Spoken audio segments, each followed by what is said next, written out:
Revs coming up. We're green. Big move coming off at 3. 2, 3, 4 abreast in some spots. Side-by-side action. He absolutely nailed it. Three-way battle. And we've got an incident. You would expect nothing less. Oh, clips the inside apex. Very racy. This is going to get into That is a brave move. What a pass. This is what World Challenge is all about.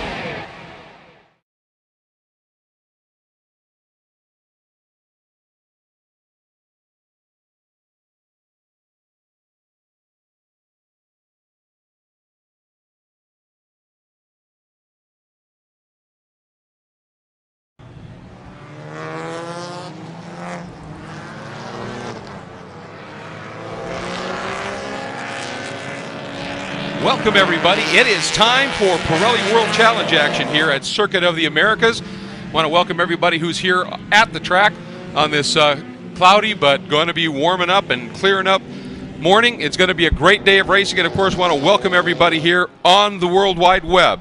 Great to have you joining us here for the Pirelli World Challenge Cadillac Grand Prix at Circuit of the Americas. It is the first of many races that are going to unfold today for the Pirelli World Challenge. Joining me is Jeff Lepper, and this is the first of a quick doubleheader for the touring cars and touring car B-Spec entries, and it is the first round of the championship for these two categories, and what a place to debut it, Jeff.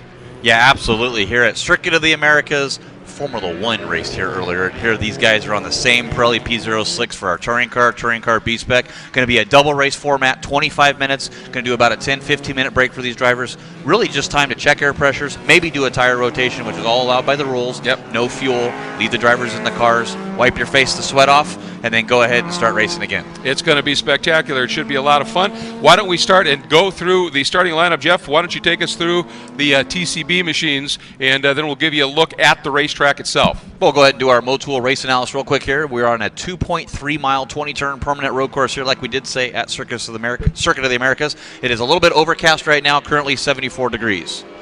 Our Pirelli storylines presented by Volvo. You got to talk about that Compass 360 racing team. Yep. 1, 2, 3 in qualifying. Will they finish that away? Yeah, exactly. It's they've got pressure from those VWs that are awfully quick. Just didn't quite get it done in qualifying yet. And then also young Ernie Francis Jr. sitting on the pole in TCB. Yeah. 15-year-old. Can he maintain this pace? And he's been very impressive in all the practice sessions. Talking about TCB, let's run through the starting lineup. On the grid right now, starting on the pole, we mentioned it before, Ernie Francis Jr., the number 98 hydraulic jeans Mazda 2. Second place outside pole, Robbie Davis in the Mini USA Mini Financial Services Mini Cooper. Third, Charlie James out of Joplin, Missouri in his SafeRacer.com Mini Cooper. Teammate Mike Aselta right next to him in his Safe Racer Mini Cooper as well. Johan Swartz, our world record holder for 51-mile drift in his endurance karting Mini Cooper, starting in 5th. Sixth place, Braden Miller, the Larry H. Miller dealership's Ford Fiesta. Ernie Francis Sr., the dad there, starting in 7th in his hydraulic jeans Mazda 2. Joel Lipperini is on the outside of road number 4 with his Pittston, Pennsylvania Race Labs Honda Fit. Chip Howell starts in 9th with QSR Magazine Mini Cooper. PJ Gronke, the brand new Shea Racing team, and his Honda Fit starts in 10th.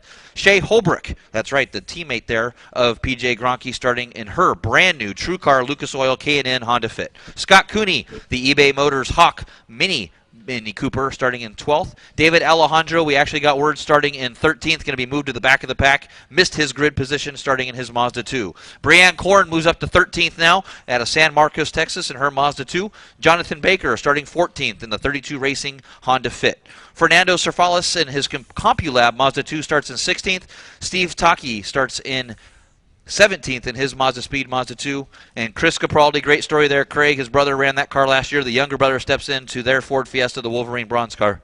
Jack Murray, the Fiat of Austin Wild Bubba's Fiat 500 in 19th. Ed Magner, unfortunately, lost the motor, not able to make the call, will not be in the field. Jim Cleveland had an incident in qualifying, rolled that car over. They're back again, though. That Fiat of Austin Wild Bubba's Fiat 500 starting shotgun on the field in TCB. He has the Long Tow Award. Queensland, Australia is home for him, so well done. In our touring car, which means the overall grid positions as well at the front, your pole sitter, He was third in the championship last year. Ryan Winchester, driving for that Compass 360 Ultimate Racing HPD Honda Civic program. His teammate, the young rookie alongside, is Remo Riscuti for the Ultimate Racing HPD Honda Civic team. Their teammate, the third in the sweep you talked about, inside of row 2, Brett Sandberg, the Ultimate Racing entry. He had a couple of thirds last year in the touring car category. Connor Ford steps up from touring car B into touring car this year and qualifies fourth in his Emic VW Stop Tech VW. Starting fifth will be Dan Martinson, a rookie in the Go For It Racing School's Pontiac Solstice with the gear tie entry, and the number 68, John Miller. That is the touring car entry for the Shea Racing machine. That is a Honda Civic. Starting seventh, number 43, Sarah Cantaneo. Great to have her over in Pirelli World Challenge action in the iDoBorrow.com Honda Civic. And starting eighth, number 64, Patrick Sagan out of Clarence Creek, Ontario, in the Taberge Homes and Top Karting Honda Civic. Starting in the ninth spot, number 87, Fred Emick, the Emick VW Stop Tech VW Jetta. And starting 10th, a multiple winner in touring car competition over the past couple of years, number 33, Tristan Herbert in the Brimtech German Auto Parts VW GLI. Starting 11th, a veteran of Pirelli World Challenge competition, number 41, Mike Pettiford in the Go For It Racing School's Hawk VW Jetta. Starting 12th, number 21, Charlie Solomon in the Dr. Natasha Mazda RX-8. Great to have Charlie with us. Starting in the 13th spot, number 88, Tom Martin in the ProPave Brimtech VW GTI, teammate to Tristan Herbert. Starting in the 14th spot, number 40, great to have her, a rookie in the championship, Dina Weisberg out of Webster, New York, the Redcom Berg Racing Porsche Boxster. Starting 15th, 03, is Colin Cohen out of South Lake, Texas, his home race in the Miltech Sports Stasis Revo VW GTI. And reports are that Mike Skeen, who of course is a top flight GT competitor, might be able to make the race in the Camp Quality USA Hawk Mazda MX-5 for the number 5 entry. That was they had a little problem, got here late. Hopefully they've got that all put together. Nice shot of the big field here. I mean, you take a look at it. Total cars in this one, about 37 if Mike Skeen is able to make it. Actually 36, as you said. We lost Mr. Wagner with that engine problem.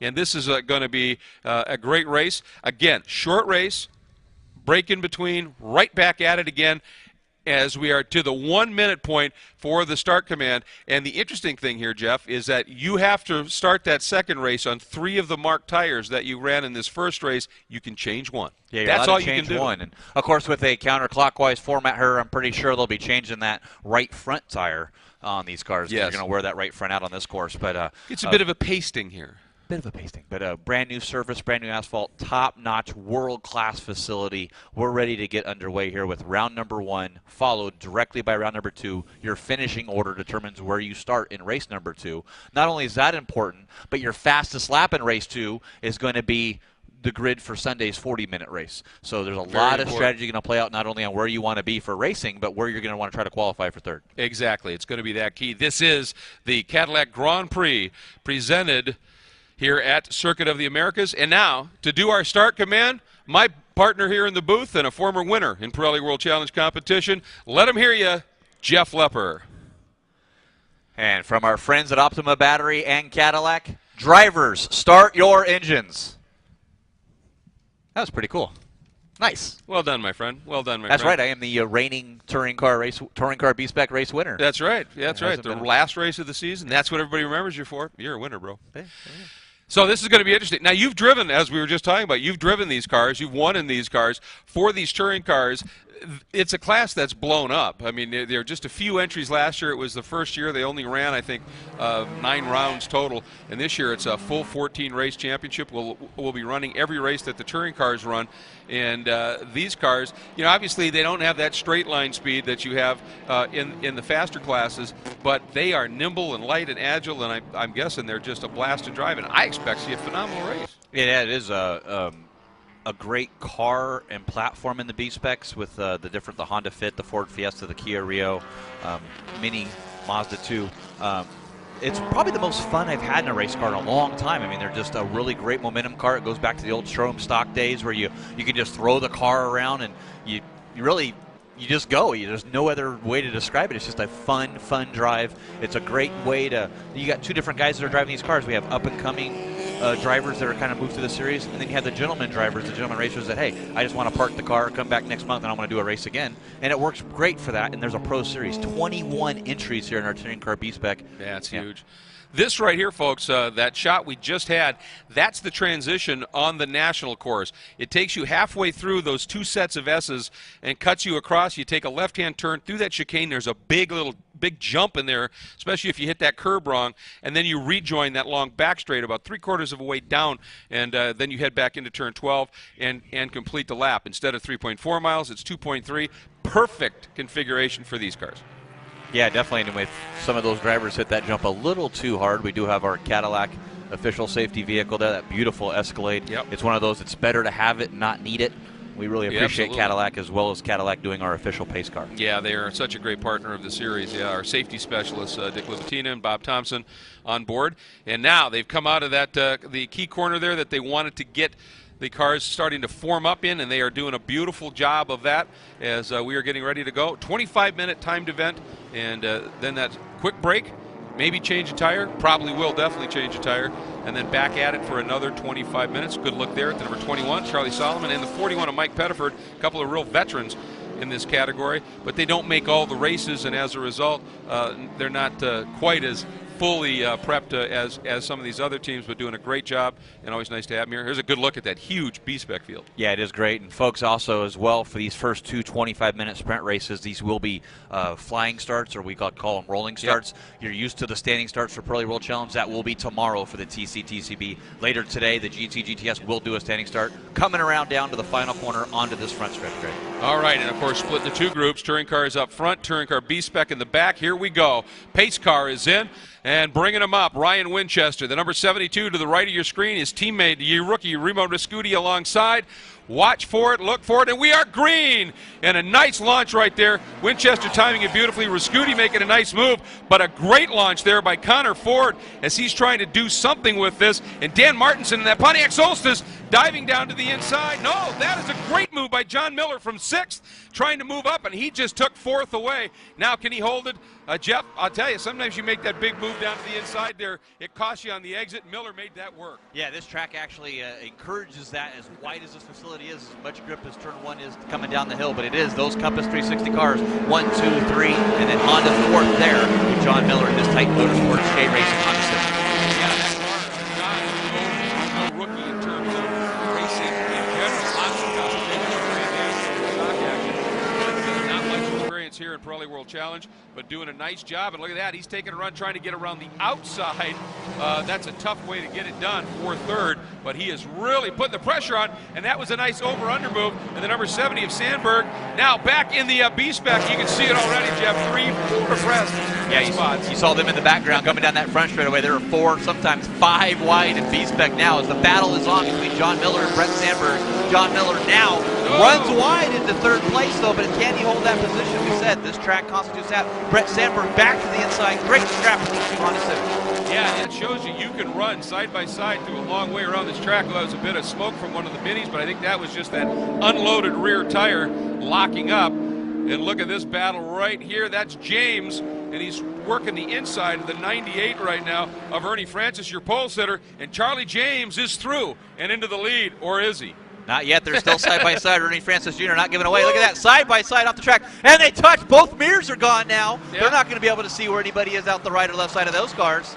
Well, I tell you, Charlie James just ran Ernie right off the outside of the track, and Ernie said, okay, we're going to play that way. I'm going to come right back on and shove you back out of the way and reclaim my spot. So Ernie, look at they're just using every inch of this track and more, and Ernie finds himself back on point, but pretty fierce battling. And look at Johan Swartz there, that lead Mini Cooper now with that group. Charlie James now back to 3rd. So Johan taking advantage of the battle there between Ernie Francis Jr. and Charlie James. Here's Charlie James now down back to the inside of Johan Swartz. See up here in the number 1. This is going to get tight right here as Ernie Francis Sr. now putting his peak here. Look at this, 5 cars. They're up on 2 wheels. Is going to be Mike Asalta in his car there, that little gray Mini there with Joel Liparini reaping the benefits as well, moving up to 5th. Furious action. This is what we wanted to see, and it has been great. And that little bit of bump and go has allowed now Ernie to open up a little bit of a margin. And these guys, again, they are just side by side at apexes. You got to love how this is unfolding right here, up on the curbs, bounding around. close quarters action, but making it work right there down to the inside, the 37. That's some fun stuff. Yeah, look at Robbie Davis there in that Mini USA, Mini Financial, Mini Cooper. Now Joel Liparini gained another 2 positions now. He's into 4th, as Liparini now in 4th. It is Charlie James, Ernie Francis Jr., Johann Schwartz, and now Joel Liparini. Yeah, Liparini coming from 8th, so having himself a very strong run right now, working his way up through the pack. But as I said, Jeff, all of this battling has allowed Ernie Francis to open that gap a little bit up front. Oh no! The number 78 is on its roof. Jim Cleveland, that's the second time that car's been upside down, so this definitely is going to bring a full course caution. So they called him Flippy on Facebook, and it looks like he's heading up to his name. Yeah, wow. That's couldn't quite tell where that might have been. I'm wondering if it was where it rejoins the straight. Yeah, I don't know because that's yet. the one area here where there's not a lot of runoff. Up into the barriers. There's the pace car lights on our Cadillac, the official safety vehicle and pace car of the Pirelli World Challenge. And it was Jim Cleveland once again in Australia. So he's upside down, is he? All right, we are full course yellow is the call, so everybody's going to get reined in. Winchester, Rascuti, the 2 you're watching right there. There are the double yellows flying at the corner stations. A big thanks to the corner marshals who are out there manning these positions. Doing a great job. A thanks to all the volunteers, of course, that make something like this happen. So, not that far into this race, we find ourselves under a full course caution here at Circuit of the Americas. But talk about the exciting action there in TCB. Serious. We told you 21 entries in the touring car B-Spec class. That's going to be a great race here. So we do have Ryan Winchester in the lead, the number 72, Leggett Industries, Ultimate Racing, Compass 360 Honda Civic. His teammate right behind him, Remo Rasuti, the number 71 Compass 360R, and then, of course, Brett Sandberg in 3rd, his teammate John Miller in 4th, and Dan Martinson 5th in his Pontiac Solstice, and then Sarah Cataneo. Good job for Sarah coming into the series in her debut, currently sitting in 6th. Yeah, nicely done. And this caution, of course, we've been watching Winchester and Remo Rascuti kind of checking out Sandberg and that great battle with John Miller and the rest. This is going to compress that just a bit. And Ernie Francis, who's been able to open up that little bit of a gap in the touring car B-Spec, is going to have that gone too. So we go green. And of course, not that much time now in these short 25-minute races. When we go back to green, that is going to compress this field. And it should be some spectacular racing here at the Pirelli World Challenge Cadillac Grand Prix at Circuit of the Americas. Yeah, one of those ones that really needed that was going to have to be Tristan Herbert. You know, he's not got a lot of laps here, wasn't able to do the testing, as that looks like possibly an airbox from one of the cars. Wow. Boy, when you talk about using it all up, that's what it is. What are you looking at, the part number? Yeah, just trying to see what that is. Whose name it is. Looking at the engineer that designed the piece. Yes, yeah, exactly. But here's Brett Sandberg now 3rd, that gear tie Compass 360R Ultimate Racing. And Brett's driven a lot of variety of different things. Actually was racing last weekend at Mazda Raceway Laguna Seca in the Porsche GT Pirelli Cup. That's West Series is racing here. Looks like our Cadillac pace car is going to catch the field here with Ryan Winchester. But Brett Sandberg in 3rd now. Talking to Carl Thompson, the lead principal there at Compass 360 before the race here, and he says, I was telling all my drivers, this is the color of the cars. This is the way they need to come back after this race. We are exactly. 1, 2, 3, but no team orders. But just make sure we don't crash into each other. That's the key, isn't it? In touring car B-Spec, Ernie Francis Jr. at the caution leads it over the 0 of Charlie James, both rookies.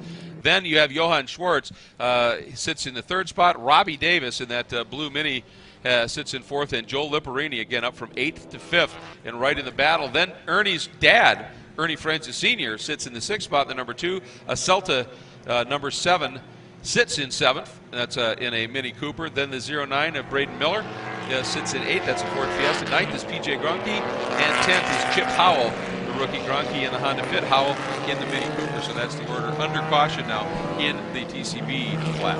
Yeah, 7.5 minutes into this race. This is a timed race. There's not a number of laps. It's 25 minutes, no matter if it's unfortunately under yellow the entire time. It's going to cap off 25 minutes, checkered flag. The guys, once again, will come into the pits, take a quick break and quick breather. You can adjust some air pressures, and that's really all you're allowed to do. You can rotate some tires, but you got to put one new one on is all you're allowed to do. So that second race. around, but you have Definitely. to have 3 of the 4 But you can't do marked both. tires You on can't rotate and put a new tire on. Okay. You are allowed to rotate, or you can put 1 new tire on. Gotcha. So, boy, talk about what these team managers and crew chiefs have to do and the strategy they have to do. And when you go all the way back to the TCB side, sometimes the team owner, the team manager, the crew chief, and the driver's all the same guy. Exactly, and it's part of that program where if you're a very accomplished club racer, you can make the step into the pro ranks and give it a go right here, and that's great to see. We just had a nice shot of that blue Boxster of Dina Weisberg, again experienced in Grand Am showroom stock competition, but stepping up and over to the Pirelli World Challenge, and great to have them here. And again, it's nice, I think, you take a look at the management of the series, looking at how can we get some more cars into the touring car category, looking at a balance of performance and saying we can make that Porsche Boxster work in that class. That opens up opportunities. We did that in the same. We haven't seen Mike Skeen out there yet, but as well, there's the Mazda MX-5 that's, always Mazda's thing. There's more Mazdas race on any given weekend than they need to make a car. Now we have a chance to run the MX-5, a very popular platform, a professional series with the Playboy MX-5 Cup through SCCA Pro Racing. So that platform able to come out, as well as we see Jim Cleveland's car there on the rollback. Yep, up and on it, and hopefully that means we'll be able to get back to racing in fairly quick order here, as we're now about 9 minutes in. So when we get going, it'll be there or thereabouts a 15-minute sprint, even more so than when it started. We'll have to. A lot of that damage was previous damage. Like we said, he unfortunately had a rollover in practice, came back again and had another incident. So really feel for that team. Fiat of Austin stepping up here locally to support a 2-car program with Jim Cleveland and Jack Murray on both of those cars, and a top-notch effort. And it's really sad to see that happen. But I do see Jim sitting there in the passenger seat of the tow truck. So very glad that he's okay and able to keep going.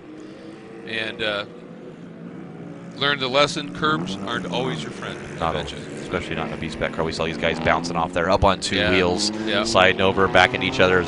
There's a good shot of Colin Cohen now in that Revo technique. Don Ishtuk, the ARC Racing Volkswagen Jetta GTI. They have a lot of folks here from the ARC. Don Ishtuk actually 8 weeks ago had quadruple heart bypass surgery. He was at Long Beach 3 weeks ago signing autographs there, running his Audi TT RS, hopefully in GTS. He wanted to have it here. June 18th is his clearance date.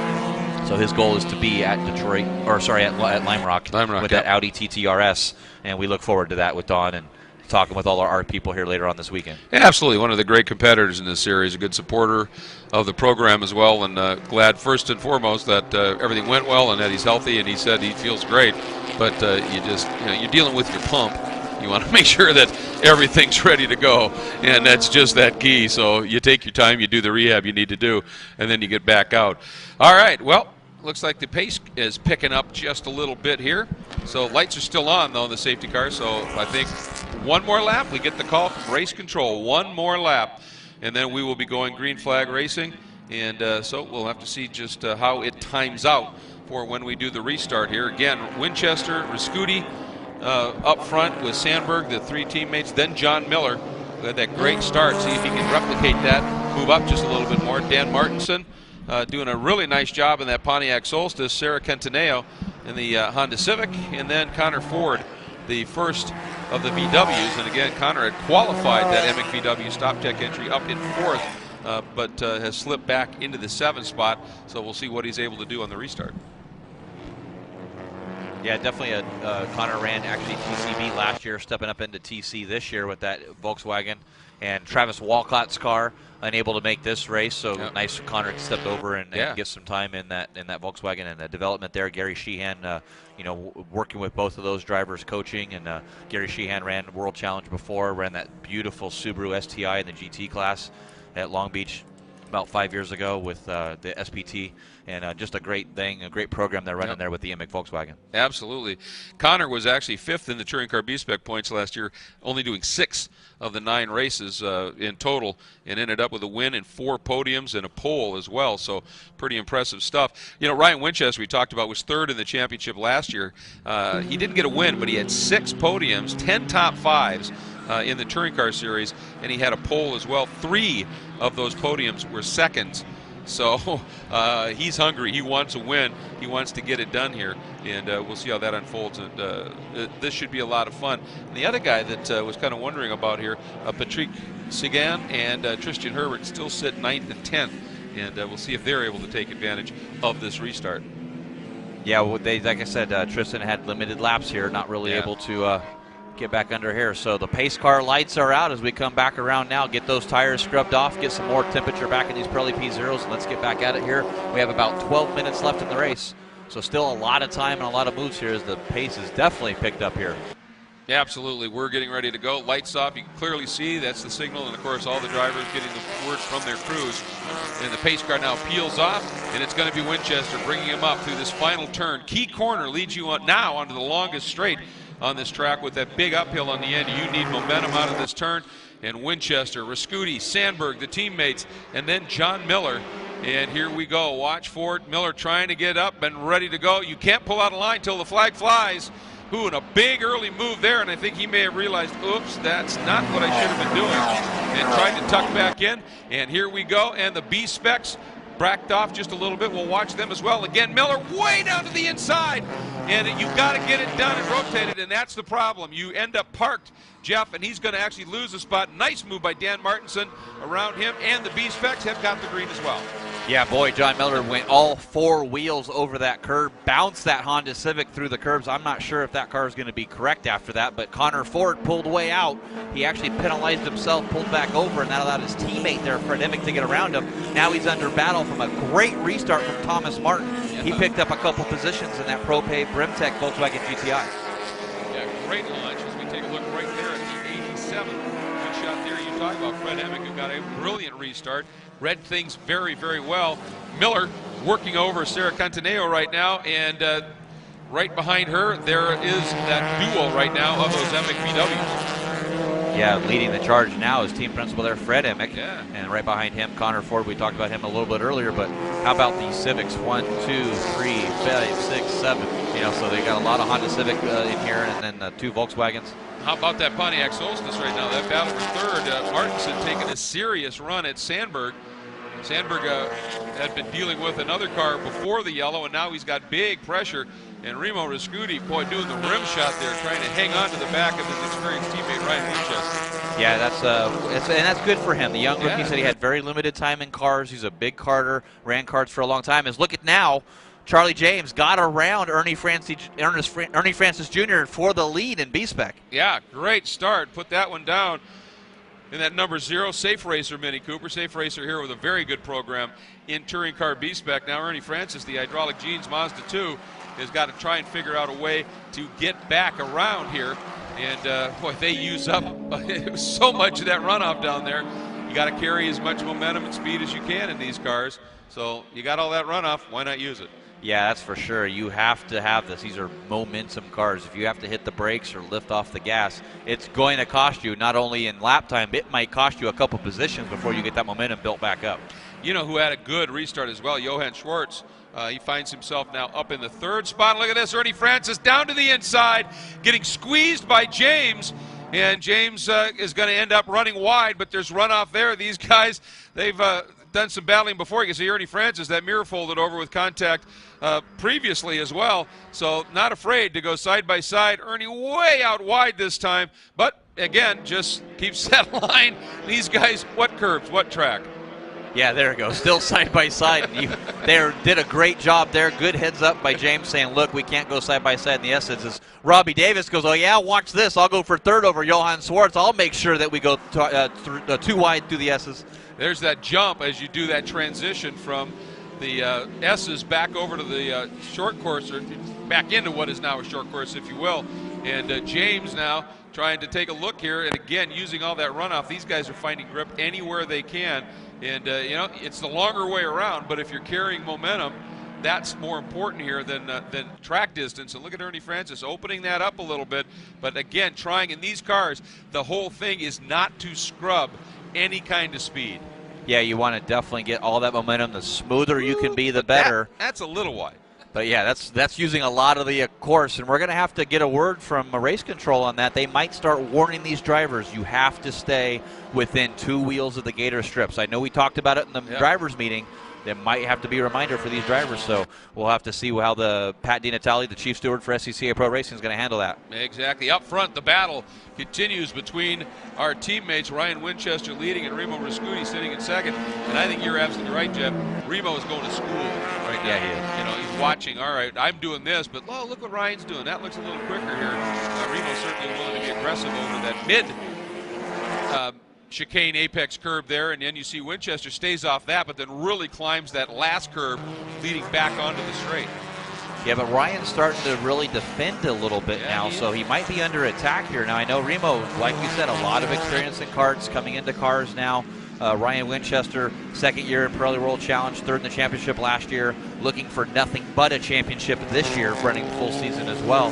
And talking to him earlier, and he says, look, the plan is that we're going to try to pull away, and then we can battle it out. We're not allowed to hit each other, of course, but there's no team orders. If Remo can get me, then he can get me, and it's going to be whoever drove better is going to win this race. And Brett Sandberg behind them lost touch with these two, but has gapped Dan Martinson right now and finds himself with a little bit of breathing room. There he is. And then you go back behind Martinson now starting to feel pressure from this guy as John Miller ramping it right back up again after losing all those spots with that aggressive to the apex move on the restart. Part of that Shea Racing program, the touring car component of that Shea Racing program. Yeah, 3 cars now for Shea Racing. Shea running the Radium, True Car, Honda Fit. Going back into B-Spec now, a lot more competition there for her. She's trying to build a business as well with 3 cars now. And there we go. There's her teammate on the outside, PJ Gronke. Shea Holbrook on the inside there. Once again, that number 67 Radian. Braden Miller right in front of them in that 09 Ford Fiesta. Shea's currently running down in, it looks like the 11th position. So want to get used to that as, no, Connor Ford is pulled off. And that doesn't look like that's an incident. It looks like he just maybe had a mechanical and is pulled off the track. Yeah, that is a shame. He had been right in the hunt and in the thick of things here. Problems early. And, of course, this is costly because we talked about, yeah. Saw Johan Swartz way wide there. Gathers it back in and slots back in front of Robbie Davis. He was telling me he's having a little problem with the ABS package in these cars. And he said what's happening is it's locking the rears. And he said basically it's like I'm pulling the handbrake whenever I get onto the brakes. So you try and trail brake into a corner, it's rotating. And I said, well, you just set a 51-mile world drift record. He goes, yeah. He said, but in racing, that's slow. so he's trying to figure out how to make that package work right now. As we now, 5 minutes remaining, and as I was going to say with Connor Ford, with that car, if they can't get that thing back to the pits and restarted, whatever the problem is, there's another race coming up with full points. That's going to hurt him. Yeah, he's going to have to, no matter what, get towed back in, at least get the start so we can get some points, especially if we're going to try to go for this championship this year. Every point's going to count with only 14 rounds. And these triple and then double race weekend, triple at Lime Rock, doubles the rest of the year, every single point's going to count in this championship. Well, I'll tell you, this is an impressive run by the young rookie, Remo Rascuti, as he is matching Ryan Winchester, very experienced driver in this championship, absolutely move for move. And, obviously sometimes it's a little bit easier to follow than it is to lead because you can reference that driver up in front of you, but he's doing a great job. And it looks to me like Sandberg is actually gaining on those guys, running some very, very quick laps, and might just be closing it up just a little bit. Yeah, he's about 10th quicker than your leader right now. Remo's actually was a couple tenths quicker than your leader.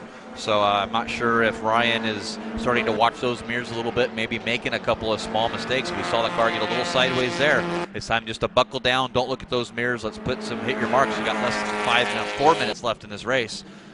Maybe 1 or 2 more laps is all you're going to have. Well, and the other thing is, do keep in mind that they've got to race on at least 3 of these tires. So you want to have a little something left for that second race in terms of the tire package. And so smooth and the like, and that's where I think Remo is in a good spot. He can reference Ryan and go, okay, I can do that a little bit smoother and the like, and that's going to be important come the second race.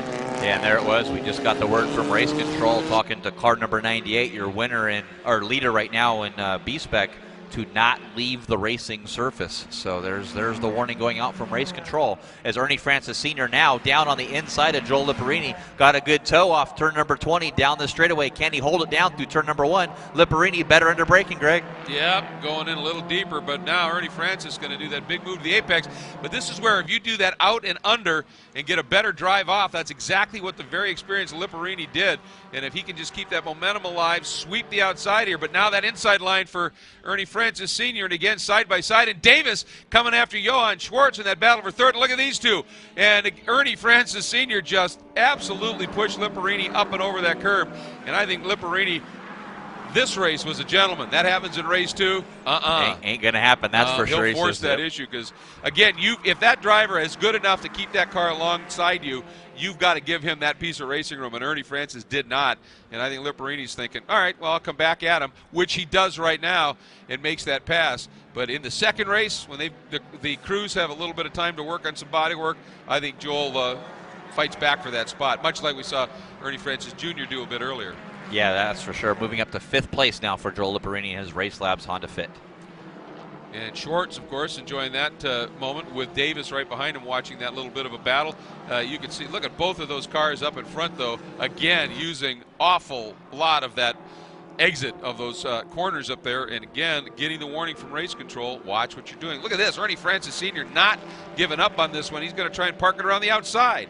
Yeah, right there, side by side still. These guys, I think the biggest adjustment between the brake is going to be pushing the mirrors back out so these drivers can see again. So that's what they have to watch out for. That is Francis Sr. now to the inside, coming around to get the white flag lap for these TCBs way outside of turn number 19. Yeah, and again, that's being looked at here. Lipperini, give this guy credit. He is running as quick as these guys. Well, as they say it now, he follows them right off the outside of the track. But he'd been staying on the prescribed racing service while the others hadn't. And I think he decided, well, if I don't start, following them, they're just going to drive away from me at this point with that little bit of extra momentum. Up front, this is where it's going to get interesting as our leaders in touring car now getting into some B-spec traffic, and this can keep everybody on their toes. Gonna have to be careful there. Look what traffic has done now. Ryan Winchester pulled way out now over there. Now under attack, Brett Sandberg in third, going over his teammate now. Remo, this is the last lap. They just got the white flag. 1 lap to go as they come down to turn number 2. Yep, this is going to be interesting. Winchester had done a beautiful job in traffic. Mr. Murray in that Fiat of Houston entry sits trackside. Meanwhile, here we go. This is the battle for second. Winchester in traffic, as you pointed out, Jeff, able to gap the field just a little bit. He's got room. It's down to these two teammates to settle the rest of the podium, it appears, as in the 4 spot, Dan Martinson in that gear-type Pontiac Solstice has dropped off just a little bit. Yeah, back there on that, but how about this? I don't know if he dropped back or he's just, trying to get caught back up in the traffic, made a play on this, but once it's the last lap, it is way to go here for that. Outside, Brett Sandberg going to try to over and under on the exit here, see if he can set up some of that lap traffic here as right in front of him a couple B-spec cars. Look at that rear tire of Remo's car way up in the air. Brett Sandberg now using the pick of this Mini Cooper Micah Salta. Or trying to, yeah. Didn't quite work out there. Boy, Martinson he's gained up a ton in traffic here. Yeah, look at Dan Martinson. Now that battle going on between Brett Sandberg in third. Dan Martinson trying to see if he can eclipse them and get that final podium position in his Pontiac Solstice. Not sure as they come down here, turn number 19 onto the final turn number 20, then on this beautiful front stretch. Ooh, Martinson running way wide. Look at this battle, these two going after it. Martinson might be well placed here to get underneath. He gets the bumper inside. I don't know if it's going to work. Winchester coming up. Winchester will get the win. Very close at hand. Remo Rascuti, but here's the battle. This is it.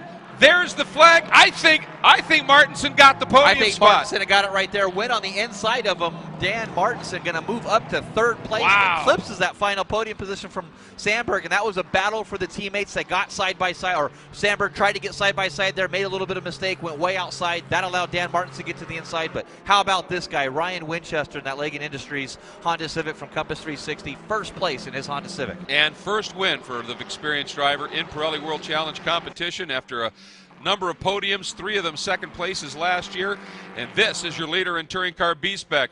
Young and I mean young, 15-year-old Ernie Francis Jr., as he is now heading into this final sequence of corners to bring it home and perhaps get the win. But you know what? He's not completely clear of a guy named James. Yeah, Charlie James there right behind him. Now Charlie in that SafeRacer.com Mini Cooper in second. There's still like 3 or 4 more corners here for these guys. Ernie cannot make a mistake. Charlie James will pounce right away. It's definitely not over for this first and second place in Touring Car B-Spec. Key corner here, and this is where they look at this. This is the stuff they've been warned against, and I think there's going to be some discussion after this race. I think one of the stewards might go down, have a chat with these boys. It's exciting, but you're off the racing service, and that's, you know, then if you have a problem, you've got no runoff. Yeah, and that's the issue. Way to the gravel trap. So it's, yeah, exactly. So Ernie Francis is he's got to hang on. Hopefully we'll go back and pick him up, because that's these guys have already taken the checker. Hopefully we'll go back and pick up Ernie Francis across the line, because he's not completely clear. One little mistake, and James is there to take the opportunity.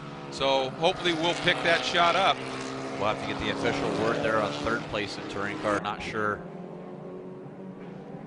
Not sure who got, Sandberg got it or it was Martinson, but I can assure you that it's going to be an exciting race number 2. You've got to stay tuned here as our Touring Car B-Spec field crosses the line now. Looks like Ernie did get Ernie Francis Jr. there, Charlie James, and Robbie Davis in third in our Touring Car B-Spec. Again, good, exciting battles throughout the field. Great to see it. And it's like Johann Schwartz picking up that spot, but Ernie Francis Jr., nice job for this young man. Well played indeed. Watching him on this cool down lap. So in TCB, we believe it's number 98 Ernie Francis Jr., and just got confirmation that he is the youngest Pirelli World Challenge winner in series history. He should be the youngest professional sports car racing winner ever as well at 15 years old. So great job for that team. Absolutely. Going to your top 5 in our Touring Car B-Spec, we mentioned it before, the number 98 Hydraulic Jeans, Mazda 2 of Ernie Francis Jr. Second place, Charlie James at number 0, SafeRacer.com Mini Cooper. Third place, Johann Schwartz in the Endurance Karting Mini Cooper for third. Dad, Ernie Francis Sr. in the Hydraulic Jeans Mazda 2 in fourth. Robbie Davis, that Mini USA Mini Financial Mini Cooper in fifth. Absolutely, and we're waiting for confirmation from scoring on third. Again, the scoring loop is actually a little bit earlier in the lap. The checkered flag is up by pit out. We believe that Dan Martinson was able to make that pass and get that done. We're pretty confident that it's the 68 of John Miller ended up in the 5th spot. A good run for him in his debut, but we'll try and get confirmation from scoring on third in Touring Car. So you see some of the crews there on pit lane now. Like we said, they're going to change one tire. You can inspect all your other vehicles, or you're allowed to rotate all 4 of your tires. You cannot do both. No fuel added, no suspension adjustments, no adjustments made to the car. You can't change springs. It's just kind of cool off, get the driver some water. I don't think these guys are going to take their helmets off. It's just going to be that quick. Exactly. So let's, at this point, you know, a series like this has some great partners, and during this break we would be absolutely remiss if we didn't say a big thank you to them, and one in particular, and that is our title sponsor as well as our official tire supplier, and that is Pirelli. All of these cars in every one of these categories running on the remarkable Pirelli P0 Racing Slick. Since Pirelli came into the championship and provided these tires, it has taken this to a whole new level and been absolutely phenomenal. So that is a huge thanks to the folks from Pirelli, not just for those tires, but for picking up title sponsorship and helping promote this series again to a new level. And its continued growth is quite obvious in terms of the entries. Other official partners of ours: Bob Bondurant, School of High Performance Driving, our official driving school; Cadillac. Jeff, you had talked about that, providing not only the official pace car, but also the safety car that looks after the well-being of all of our competitors on the track. So a huge thanks to Cadillac. Eibach Suspensions, one of our official partners. GoPro, the official camera of the Pirelli World Challenge. Hawk Performance, one of our official sponsors. Motul USA, a great supporter of this championship. Optima Batteries, the official battery. Privacy Star, one of our sponsors. Racekeeper, the official video data system. of the series. Stop Tech, our official brake system, and Sunoco, the official fuel of the Pirelli World Challenge. We got some specialty awards we need to hand out right now, at least recognized to be sure. Yeah, that's right. That Cadillac, of course, Cadillac, the title sponsor here this weekend of the Cadillac Grand Prix at Circuit of the Americas. Cadillac move of the race. That's got to go to the number 98 Hydraulic Jeans Mazda 2 Ernie Francis Jr. His move over Charlie James for first place. That's got to be Cadillac move of the race, Ernie Francis Jr. Awfully solid move, to be sure. Just a great one at that. Dan Martinson had a great move right there at the finish, but for the win, superb racing. And again, it'll be interesting to see what kind of discussions there might be with those guys about, there's racetrack and then there's runoff, and the runoff's there for a reason. And it's to give you a buffer should something go wrong, and it'll be interesting to hear that discussion. Today's coverage of the Pirelli World Challenge Cadillac Grand Prix at Circuit of the Americas is being brought to you by the Cadillac V-Series, the 556 horsepower CTS-V coupe, sedan, and wagon, the world's fastest family of cars. And by Optima batteries. With twice the life and 15 times the vibration resistance, Optima batteries really are the ultimate power source. The Pirelli World Challenge, the most intense and unique sports car racing on the planet. Multiple classes running at the same time, but in a sprint format. Some of the world's top manufacturers and the world's best drivers, all beginning with standing starts. It is truly sports car wars. For series and event ticket information, check out world-challenge.com. To watch replays of all the intense action, check out world-challengetv.com. And always check it out, Pirelli World Challenge on Facebook.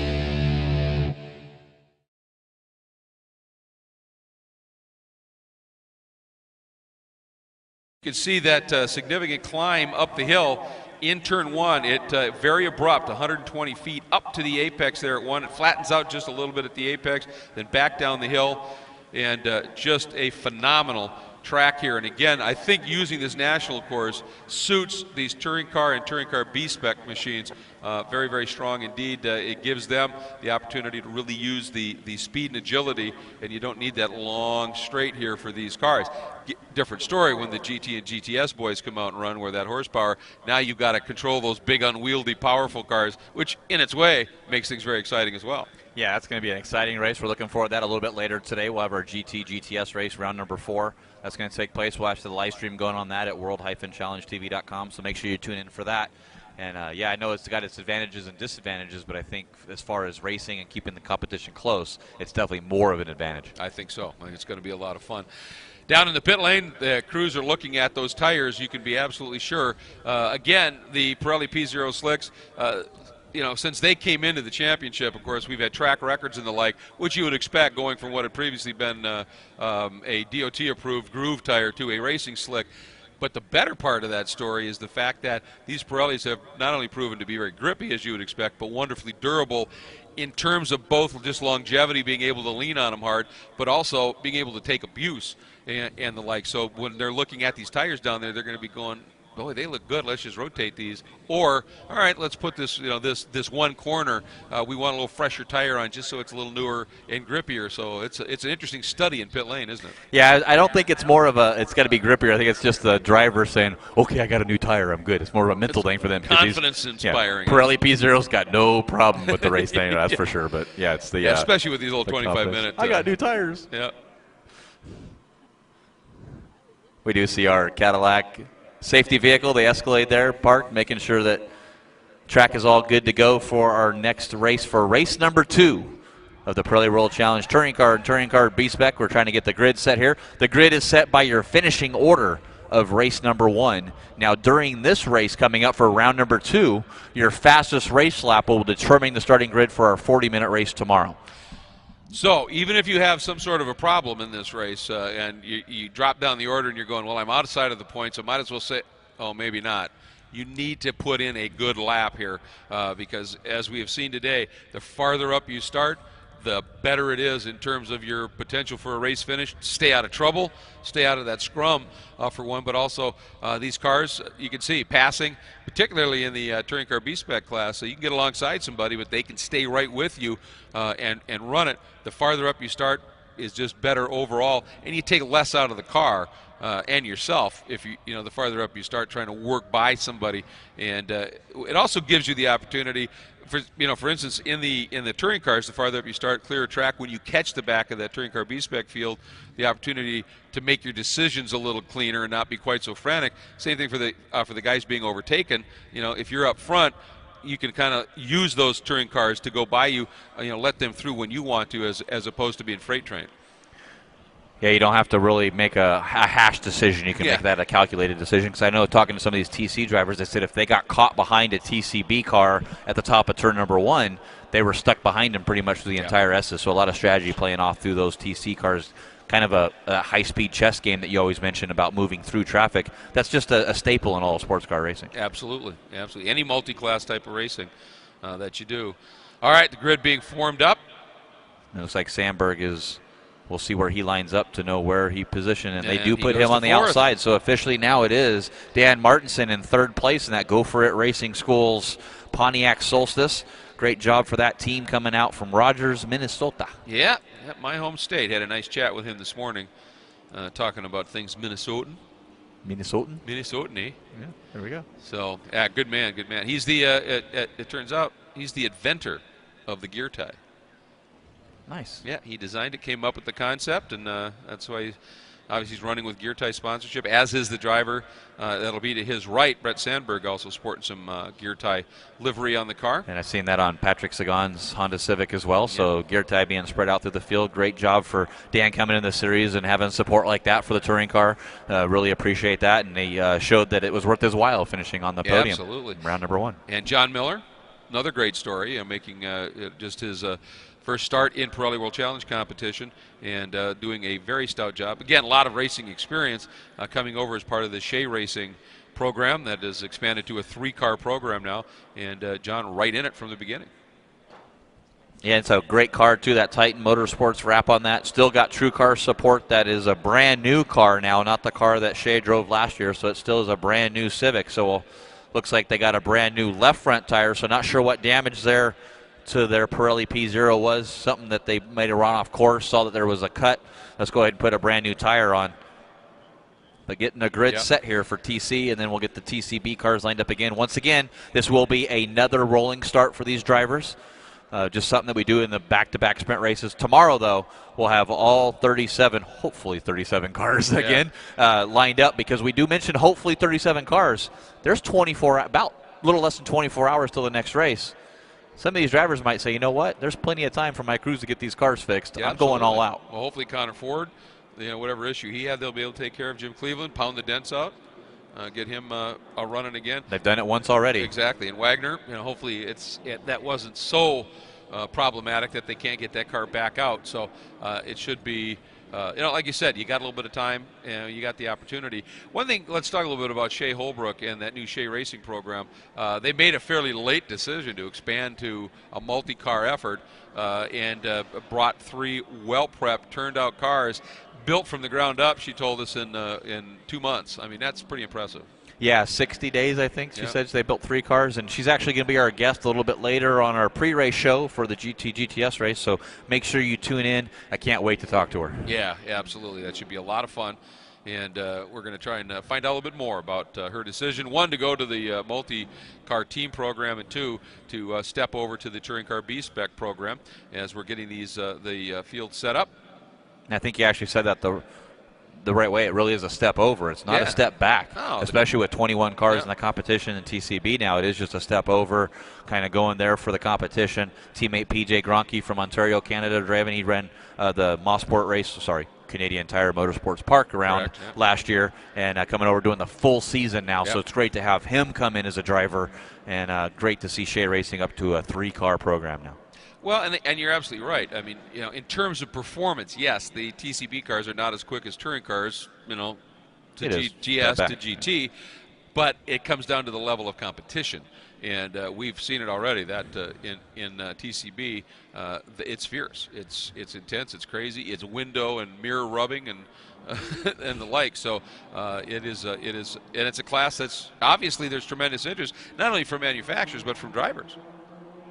Yeah, a lot of the drivers really like that sort of format, and there's drivers like PJ Gronke, Shea Holbrook, Ernie Francis Jr., they're going to do the whole year, but there's other drivers that are doing one-off races, guys that, hey, I have this club car, I can come run my local SCCA regional races, I can run my NASA regional races. When the big show comes to town, I can slap some Pirelli P0 tires on there, make a big show of it, and go do some pro racing. So it's a really great chance for up-and-coming drivers to do that, or the guys, like we said, that are just the gentleman racers. They come out on the weekends, have a good time, but you know what? I want to be something a little bit bigger. Maybe I can live a little bit of a dream that I've always dreamed about. Here's a chance for those guys to do that. And an inexpensive level. That's the biggest key. Well, that's the key. Very inexpensive. Yeah, to give, racing's expensive, and to open the doors up. And then if you prove yourself, if your team proves itself, then maybe you decide, all right, next year we're going to do a touring car, or we're going to do a GTS program, and that's just it's interesting. You've within one series, you've got your own development ladder system in a way, and that's pretty creative stuff. To make sure that you've got the competition, and the other side of the coin is look at the venues you get to run at.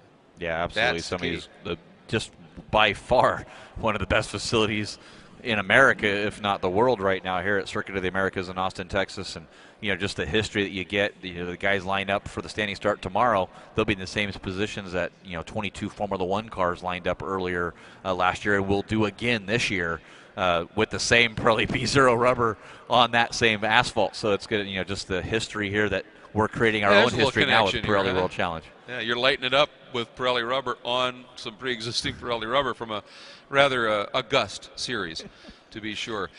All right, well, we're closing in here, getting this field lined up. You can see we've got, I think the touring cars are all gridded up now. They're just finishing up getting the touring car B-spec machines in position. Then that beautiful Cadillac CTSV pace car will roll, and we will get this second race underway again. 25 minutes in duration, an absolute sprint. And then we'll head down to Victory Circle. We've got a double podium to do for the two races. And then these guys will be back for their 40-minute show tomorrow morning. Yeah, and make sure, fans, if you're sitting there in the grandstands and wondering, please, the Pirelli World Challenge paddock is totally open. Yeah. Come on down, visit these drivers, see these cars that are racing. I guarantee you there's fans in this crowd that drove a Honda Civic here, that drove a Honda Fit, and see what these guys do to make these cars competitive and race. And it's really not much. Some of these same cars that are in the parking lot are out here racing. We have the brand new Pirelli World Challenge Performance Zone. You can come by, do an entry to win a Corvette from Hulk Performance. They hand me the keys promo. Bob Bondurant, you're going to do a hot lap with Bob Bondurant here on the Circuit of the Americas tomorrow morning. So a lot of great things going on. We have our driver autograph session at 10:45 at the Optima Battery Fan Zone. You can meet all 86 drivers for the Pirelli World Challenge at our autograph session at the Optima Battery Fan Zone. We have the Recaro Pirelli World Challenge Social Media Lounge presented by Recaro. Recaro Seats has a big set up there for, sports seats for race cars, street car seats. A lot of great things happening in the World Challenge paddock. Come on by, see it out. Great job for the fans here and these racers as well. I want to say a thanks, too, to the folks from Optima Batteries. It's that Optima Battery Fan Zone. They've got a beautiful little studio, if you will, that they allow us to use for our pre-race show. And shout out to them. Thank you for providing that space. One, it's just a nice space. Two, it's air conditioned, and it's going to be in the upper 90s here today, and it'll probably be in the 90s by the time we do that pre-race show. Yeah, I can't wait to get to the pre-race show. I know, mostly just because of the air. Cool. Exactly. And, of course, some awfully great product that Optima Batteries provides. So we get the report. We have a full grid. Lights come on the Cadillac CTSV pace car. You can see the radio communication there in the passenger seat going up to race control, and indications are this field will be underway. The engines have been fired up. See the officials saying, start them up, guys. It's time to go racing.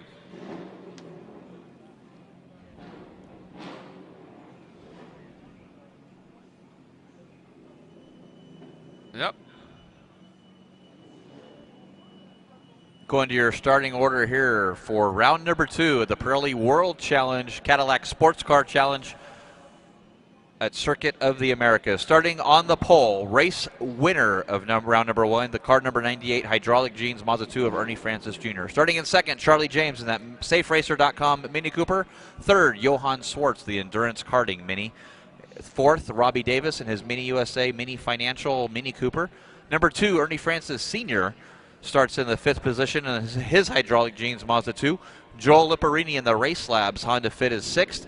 Mike Asalta is starting in the 7th position, the number 7 Mini Cooper. Braden Miller, the Ford Fiesta, starts in 9th. PJ Gronky, the Shea Racing Honda Fit, number 66. Shea Holbrook, the team principal there at Shea Racing, starts in 10th. And let's take a look at their top 10 in the touring car division. On the pole, by virtue of that win, it will be the entry of Ryan Winchester. Again, putting together a strong run and bringing it home with the win. Second place, his teammate in the Ultimate Racing HPD Honda Civic SIs, the young rookie Remo Rascuti, who did a superb job. It will be in third, a guy who started fifth in the first race, Go Ford Racing School's Gear Tie Pontiac Solstice, the number 42 of Dan Martinson. In the fourth spot will be the number 70, Brett Sandberg, the Ultimate Racing HPD Honda Civic SI. Starting right behind him will be John Miller, the Titan Motorsports Honda Civic SI. He'll be right behind Sarah Cataneo and her iDoBorrow.com Honda Civic. Right behind there will be Fred Emick and his Emick Volkswagen Jetta GLI, followed by Patrick Sagan. Great job for him in that Brad Peterson Gear Tie LaBerge Holmes Honda Civic. I can say it right. I can get that going for that. And then in 10th now will be right behind him is... Sorry, we lost our feed on the time. So I can only do 9. I can't memorize 10. 10. That was good. That was still very, very good. So again, this is a timed event, and we are under a time certain schedule here. So we'll be watching the scoring monitors just to determine exactly how long. Normally these will run 25 minutes, but because of the time certain schedule here, this one might be a little bit shorter than that. The basic message to these drivers is just drop the hammer. You know, there's nothing to conserve here at this point, and it's going to be very much a sprint race. So get the job done.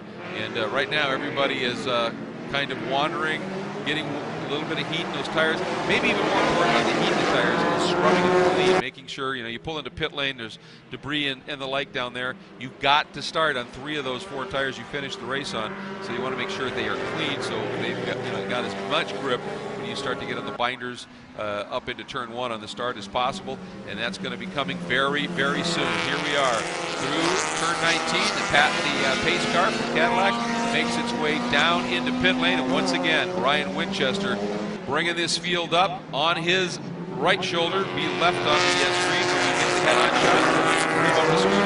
shot. And then Dan Martinson down to the inside, and behind Dan is John Miller. It'll be interesting to see what these guys do. Boy, for some reason, that second row laying way back. Not exactly sure what that was all about. Watch for the green. We're green. Here comes Miller once again. And I'm not sure what Martinson was thinking, but he laid back. He was well behind that lead row and also did not get a great jump. Well, maybe that's what he was thinking. I'm just going to straight line the apex anyway. And if he can make it work, he's second. If he doesn't, he's fourth.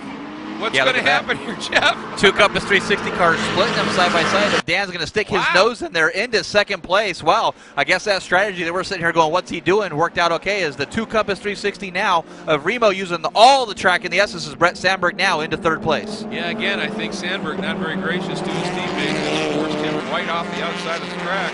And the 87 has looped it. Oh, Fred Emick and that Emick VW now got to get it out of the gravel. Does. Able to keep that momentum alive. Yeah, we just saw a shot back there of our TCB. Now look at that. Is that Sandberg now to third or second, making the move on Dan Martinson. Brett Sandberg, we saw him under attack, and they're still attacking there, but good heads-up driving from Brett Sandberg. Saw him on the inside there. You saw him kind of jerk the car back a little fourth a little bit there, but now it's Compass first, third, and fourth. And Winchester now has himself a good 5-6 car length. Whenever you're side by side through a corner, that's not the fastest way around. That was John Miller, I think, doing the big exit loop. It actually cost him a little bit of ground, I think, as he loses back. Look at this scrum right here. The battle is on back in touring car B. Yeah, look at this going on here now. We do see Fernando Cervalis there. He had a problem with making the first round on grid. Moved up 8 positions from the start because he had to start from pit lane. Still working his way up now, battling there with Shea Holbrook and Braden Miller. That is going to be a 4 position of 6. So trying to get into the top 5 is there. Look, Charlie James now under the attack of Ernie Francis Jr. Weaving back and forth, man. They're using all the track and going back and forth. This is going to be a steward's talk here, I am sure, with these 2 drivers. I'm not sure how this is going to play out, but they're going to radio down and say that has got to stop. Yeah, and the reason is Emick now coming up trying to get back through this group of TCB cars in his touring car, and he does so cleanly, is that runoff is there. If there's a problem, you can scoot into the runoff. James making a big move, straight lining to the apex. Ernie going to try and do the under move. But boy, James able to get out of that turn fairly well. Now he's got the inside here, but a little bit better momentum is Ernie Francis, and he's right back around. Yeah, great heads-up driver from this 15-year-old. I mean, that's racecraft right there. When you see a guy come under your inside like that, go ahead, let him go. I'm going to get back to the inside and come down the hill, showing years of experience, even though he's not years of age. Yeah, well, you know, it's the old thing. It's sort of, you would think it would be counterintuitive in a race car to be patient and disciplined, but sometimes that's exactly what you need. And you know who's right there in that mix? Robbie Davis, keeping the pressure on as well. Yeah, not sure what happened to Johan Swart. Started third, so we'll have to get a read on where he is on the track in that endurance karting Mini Cooper. But Charlie James now right on the back bumper of Ernie Francis Jr. Looks to the inside of the corner here, shuts the door. Not going to leave that open this time. Right to the inside there, as these guys are nose to tail, first, second, and third now in touring car B-Spec. Very strong run indeed for these three, putting on a great show in this touring car B-Spec category. And again, Ernie Francis going all the way out to that, almost to the gravel out there. And James just keeping that eye on him right there. Charlie James trying to see what's going on. Meanwhile, let's back up to the touring car category, and Ryan Winchester, again, with that battling going on behind, has been able to open it up. And Martinson now has been passed by Rascuti and dropped back to fourth, and Rascuti has quickly run down teammate Sandberg. Yeah, we saw Rascuti there battling with Winchester a little bit earlier in the first race, nose to tail there. Got caught up some lap traffic, spread that gap a little bit, but not sure what happened to Dan Martinson there, back into fourth place now, was running second. As look at the battle there between Sarah Cateno, and here is Charlie James now to the inside of Ernie Francis Jr. coming down the straightaway. Will he get credit for leading this lap? Don't think so, but he'll get credit through turn number one. Let's watch Ernie Francis Jr. to see if he can do that over-under like he did last time. Now look at that's done now. Joel Liparini up to fourth. You do not want to let Joel Liparini into this scrap here.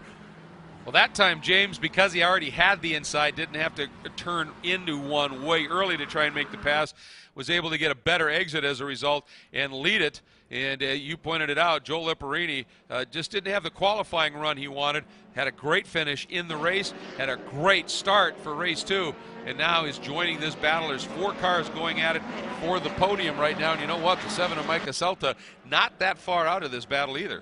Yeah, he's sitting back there in his Mini, and then PJ Gronke in 6 is a little farther back up. And one thing that I learned in B-Spec is once you get back, it's hard to get caught back up again, and the cars are so close, as you can see in the competition. Here's Robbie Davis on the inside of Ernie Francis Jr. now looking for that second position. Here they go. He's going to try the over-under that time, but Liparini's waving his hands in the back saying, go, go, go.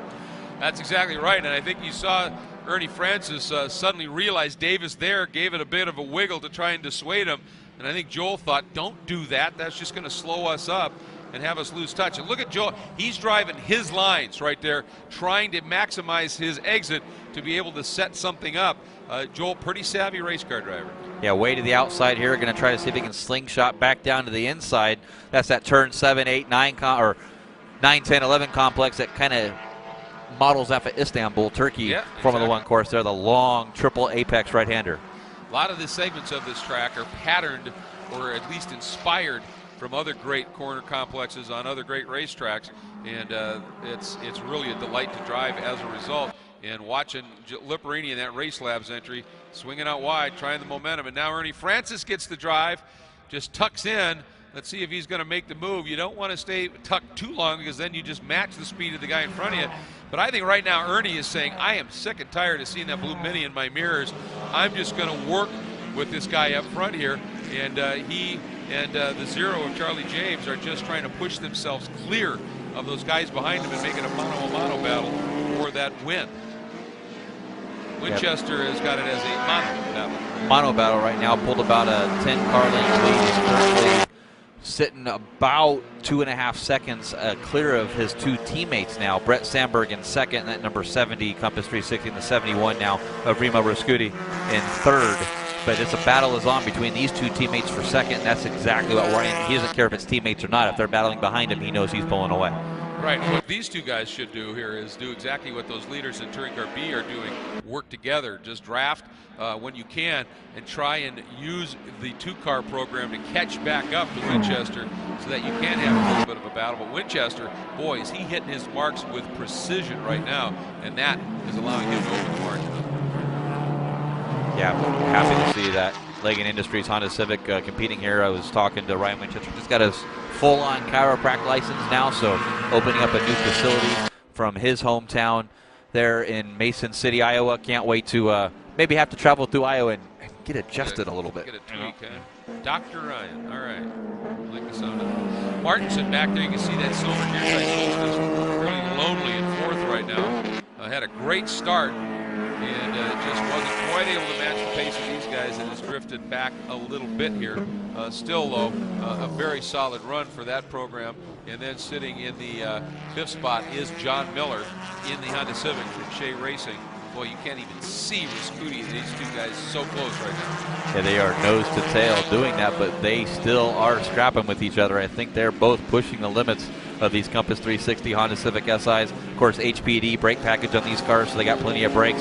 And the grip is absolutely amazing of these Pirelli P0 tires. You see all sorts of different lines, and you don't have a problem on, am I going to be able to hold the tractor, because those Pirelli P0s are just gripping it. So there's a multitude angles of attack on all of these cars, both in TCB and touring cars. There they are again. We talked about it. Side by side again, Charlie James, Ernie Francis Jr. coming down the hill to the S's. Just fabulous racing. We get the report under 10 minutes now. Under 10 minutes left in this one, and it's pretty furious. By the way, in that touring car battle, the battle for fifth is a good one, as Sarah Cantaneo has caught John Miller once again. So that is a good scrap as well. But in this battle right now, Charlie James doing a superb job in his Safe Racer Mini Cooper, keeping race one winner Ernie Francis Jr. at bay in the hydraulic jeans entry at this point. But still some time to go. I mean, you could throw a blanket over the four cars here in this category. Look at Robbie Davis in that Mini USA and Mini Financial Services Cooper, the blue one, just bobbing and weaving everywhere. And Joel Lipperini showing that experience, a multinational amateur champion in SCCA competition. Nothing, busy for him. He's just driving his lines, staying with them, and maybe hoping that these guys will do something crazy that he could just take advantage of. From a pure driver standpoint, he looks like he's the calmest one of the three here. I think he's just waiting for the storm to happen, buying his time, making sure he's in the right place. And you never know. You might see that Race Labs Honda Fit go from fourth to first in just a blink of an eye. Yeah, absolutely. It could happen just that quick, to be sure. You see a couple of spots here where those lead two cars have a little bit better run. That's through 16, 17, 18, get down into 19, build that little bit of a margin, but it doesn't last. And there's that runoff down in 19, and they just use every bit of the track, and then here it is onto the front straight one more time. And we have just been informed again, we're hearing the call from race control, the steward calling down to the crew chiefs for these two cars, the 9-8 and the 0, and telling them about the racetrack. You need to use the racetrack and do it cleanly. That's what we're having. Now, a couple of lappers that these guys are coming up on here, trying to make the move to get around. And again, Winchester, boy, he just catches these guys, reads the traffic beautifully. That's Fernando Sefirlis that he was able to time beautifully and sneak through. Yeah, and Sandberg got right there, hit the back of that Mazda 2 of Sefirlis. I know Fernando probably got a little heads-up body check there in the car, and that see if Remo can take advantage of that coming down to turn number one. And not sure Sandberg's still able to hold his position. Yeah, see, it looks as though Martinson able to get by Sefirlis as well cleanly. And a change in that B-Spec category. We watched it happen as he has moved up. And look at... There's Ernie. There's some serious pressure here. Yeah, Ernie Francis Sr. now there on the outside had some problems there. Yeah. The drivers are moving through lap traffic on that. He definitely doesn't want to affect the show a little bit. Watching his son there in second place battling for the lead now, kind of split second and third. Yeah, interesting, huh? So James Francis Jr. and then a little bit of a lockup and twitch there from Ernie Francis Sr. And boy, I'll tell you, I think the 0 of Charlie James right now is liking what he's seeing in his mirrors. And Robbie Davis not liking what he's seeing in his windshield. Is that car that's really just being a buffer right now, and he's not able to get through cleanly, and he's losing touch with these two. Yeah, that's I'm not, unfortunate that he got caught there. These cars are, like we said before, they're so close in competition and time that when that happens, it's hard to catch up. But on the same token, they're so close in time that if you are a lap car and you get stuck in between there, it's hard to get around even the lap traffic in TCB. Exactly, and again, a little different momentum exiting the final turn as we get the call, 5 to go, and Francis now has that inside line on James, and let's see if he's going to be able to keep it up into turn 1, and finally, Charlie James and Lipperini able to get around Ernie Francis Sr., but that margin now the better part of 10 car lengths up to this lead duo here. James does hang on over Ernie Francis. I thought Ernie actually had the momentum, but again, James doing a nice job up into turn 1. Yeah, but if you notice something, that's 3 laps in a row now that Francis Jr. has gone on the inside of turn 20 down the straightaway, and he's been first across the line each time. Yes. So if James is leading through the S's and on the course, but where it matters, Ernie Francis Jr. is leading the race. That's exactly right. Now the actual checker flag falls past, as we've seen already, that timing beacon. So it's actually what happens at the checker, and so there's a good piece of racetrack that can change up. Winchester now, this is the first time he's caught traffic not in the spot he wanted, had to follow him all the way through the transition on the national course, and that has allowed his teammates to catch up, assuming they can both get through as well, and they do. So Winchester, that margin he had, suddenly gone, and now he's down to the inside of Ernie Francis Jr., or Sr., excuse me, and that might just go. Nice aggressive move there to make that pass from Sandberg and able to sneak through and stay right with Winchester. Yeah, boy, that 2.5 second gap is gone now. That's what we said about lap track. If you catch these guys in the right place, you're good. If you catch them in the wrong place, it's still going to be a race. Now it is. First, second, and third all covered by less than a second. And coming up through first, second, third, and fourth in the touring car B-Spec battle. So it's the 2 lead groups coming through Winchester. Man, did he play that one absolutely superbly and was able to get his guys, his teammates, trapped behind the first and second place cars there. The 0 of James and the 98 of Francis, touring car B-Spec, and Winchester. Hey, traffic taketh away, traffic giveth. Ooh, but Martinson got a great run. That Solstice has a pretty good little motor in it. He's going to try and get up around the outside of Rascuti. Yeah, Rascuti got held up a little bit there by that touring car B-Spec class. He's going to stick it to the inside, pulls back in beside him, says maybe I can do this a little bit later. Going to run out of time. There ain't much later left, but he's going to have to see if he can buckle down and get back. We saw Dan do this again. It seems that Solstice is a little better near the end of the race. And what a nice move there. When he got by him, you could see that Remo was making that move down to the inside. Dan covered it just enough, and as soon as Remo decided, nope, Dan just stopped getting into the apex, opened it up for that corner. That was a very savvy piece of racing. Yeah, it's got Go For It driving schools on the side for a reason, and that shows you what he's doing at the driver's school. You want to clip it. Look at that. Back up on him now. Side by side here. Remo is scooting onto the inside. I think he's going to be able to complete that pass. Now let's see if Dan can do the over-under.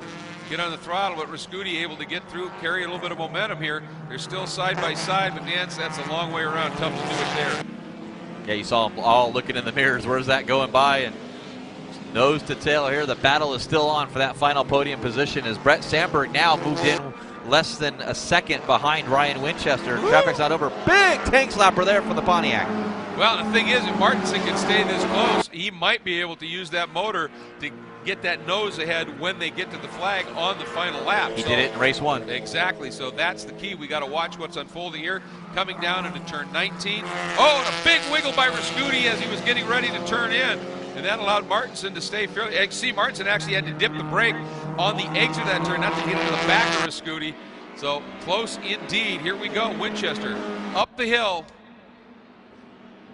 Trying to break that draft, it looks like, trying to make sure that there's no air coming off the back of that Honda Civic to give his teammate Brett Sandberg battle there, as the battle is still on now in TCB between Ernie Francis Jr. and Charlie James. And it looks like Ernie Francis Jr. going to go to the outside this time coming up. He's been on the inside each and every time, and see where it counts. He's first place again at the line.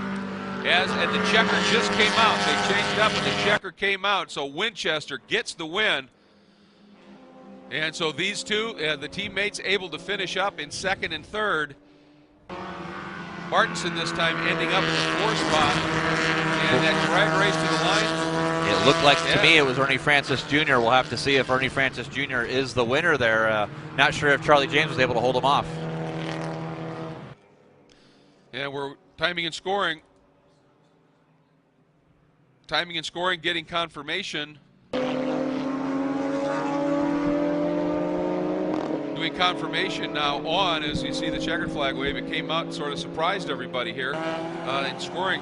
They said that between the 0 and the 98, so close right now that they need to get the eyeballs from the starter with the checkered flag to tell him who picked up the win in Touring Car B-Spec. That's the kind of finish you like to have. Yeah, what a great race here for round number 1, round number 2. I'm going to head down to Victory Circle, Greg, and we'll see you back again tomorrow for TCB race number 3, but we're back with our pre-show a little bit later, as well as our GT/GTS round. Absolutely, Jeff. Thanks very much.